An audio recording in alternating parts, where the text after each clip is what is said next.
عادل صاحب نے ایک سوال یہ کیا ہے کہ کیا غیر مسلم کی دعا قبول ہوتی ہے اور کیا اس کی بد دعا بھی قبول ہوتی ہے؟ غیر مسلم اگر دعا کرے تو دعا کی مختلف نوعیت ہوتی ہے۔ اللہ رب العالمین اس کی دعا بھی قبول کرتا ہے، دنیا کے تعلق سے ہے، اور اگر وہ بد دعا کرتا ہے تو اس کی بھی بد دعا قبول ہوتی ہے۔ البتہ جب اللہ رب العالمین کے نیک بندے دعا کرتے ہیں یا نیک بندے بد دعا کرتے ہیں تو ان کی قبولیت کا امکان زیادہ ہوتا ہے، کیونکہ اللہ رب العالمین نیک بندوں سے محبت کرتا ہے، اور جو برے ہوتے ہیں، اللہ کے نافرمان ہوتے ہیں، اللہ کی غیرت کو چیلنج دینے والے ہوتے ہیں، ان سے اللہ رب العالمین محبت نہیں کرتا، البتہ ان کے اوپر رحم فرماتا ہے۔ اور رحم دلی کا تقاضا یہ بھی ہے کہ ایک بندہ دنیا میں رہ رہا ہے اور اللہ رب العالمین نے اس کو اس دنیا میں ہر طرح سے آسانیاں فراہم کی ہیں تو اس کی ضرورت بھی پوری کرے۔ چنانچہ غیر مسلم کی بھی دعائیں قبول ہوتی ہیں اور بد دعا بھی لگتی ہے، خاص طور پر اگر وہ مظلوم ہو تو۔ خود اللہ کے نبی صلی اللہ علیہ وسلم نے بیان فرمایا کہ 3 طرح کی دعائیں ایسی ہیں جو رد نہیں کی جاتی، اس میں سے دعوت المظلوم، مظلوم کی بد دعا۔ تو مظلوم اگر بد دعا کرتا ہے، چاہے اس کا دھرم کچھ بھی ہو، اگر وہ مظلوم ہے اور بد دعا کرے تو اس کی بد دعا لگے گی۔ ایک سوال اور پوچھا ہے کہ غیر مسلم کو کیا سلام کر سکتے ہیں؟ السلام علیکم ورحمۃ اللہ وبرکاتہ یہ مسلمانوں کا آپسی تحیہ ہے، اور اس کا تبادلہ مسلمان آپس میں کرتے ہیں،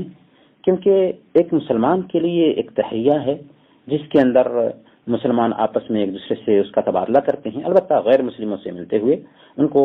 آداب کہہ سکتے ہیں، گڈ مارننگ، گڈ ایوننگ، اس طرح کے کلمات جو عام طور پر رائج ہیں ان کا استعمال کیا جا سکتا ہے۔ البتہ اگر وہ السلام علیکم ورحمۃ اللہ وبرکاتہ کہتے ہیں اور ہم کھل کر کے سنتے ہیں کہ واقعی انہوں نے السلام علیکم کہا ہے تو اس کا جواب دیا جائے گا، لیکن اگر ہم سنتے ہیں اور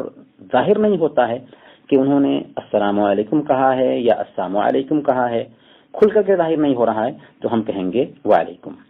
ایک اور سوال انہوں نے پوچھا، کہتے ہیں کہ سانپ اچانک آ جائے تو کیا اسے مار سکتے ہیں؟ سانپ اگر ہمارے گھر میں ہو یا کہیں ایسی جگہ پر ہو، ظاہر ہوتا ہے تو فوراً اسے مارے بغیر یہ کہنا چاہیے کہ اگر تم نقصان پہنچانے والے نہیں ہو تو ہٹ جاؤ یا دور ہو جاؤ، بھاگ جاؤ۔ ممکن ہے کہ جنات سے ہو تو وہ ہٹ جائے گا، لیکن اگر سانپ ہی ہے واقعی اور وہ نقصان پہنچانے والا ہوگا تو وہ ممکن ہے وہاں پہ ٹھہرا رہے گا، اور اس طرح سے ہم جان جائیں گے کہ وہ سانپ ہے